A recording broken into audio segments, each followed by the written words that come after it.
కావలి నియోజకవర్గ ప్రజానీకానికి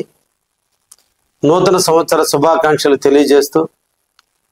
మనందరి జీవితాలలో సుఖశాంతులు ఆనందాలు వెల్లువిరియాలని అందరం కూడా ఆనంద డోలికల మధ్య జీవించాలని ఈ సంవత్సరానికి స్వాగతం పలుకుతూ నా జీవితంలో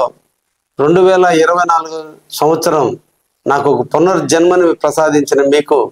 నూతన సంవత్సరంలో మరింత ఆనందంగా జీవించాలని కోరుకుంటున్నా. రాష్ట్ర అభివృద్ధి ప్రదాత శ్రీ నారా చంద్రబాబు గారి నాయకత్వంలో కావలికి సేవ చేసే భాగ్యాన్ని కల్పించిన చంద్రబాబు నాయుడు గారికి, అదేవిధంగా మా యువ నాయకుడు లోకేష్ బాబు గారికి, పవన్ కళ్యాణ్ గారికి ఈ రోజున మన కావలి నియోజకవర్గం తరపున నూతన సంవత్సర శుభాకాంక్షలు తెలియజేస్తూ 2025 సంవత్సరంలో కావలిని అభివృద్ధి పథంలో నడిపే దాంట్లో మీరందరి యొక్క తోడ్పాటును తీసుకుని కావలిని అభివృద్ధి పథంలో నడుపుతానని, మీ ఆశీస్సులు ఉన్నంత కాలం కావలికి సేవ చేస్తూనే ఉంటానని మరొక్కసారి మీ అందరికి కూడా నూతన సంవత్సర శుభాకాంక్షలు తెలియజేస్తున్నా. ధన్యవాదాలు.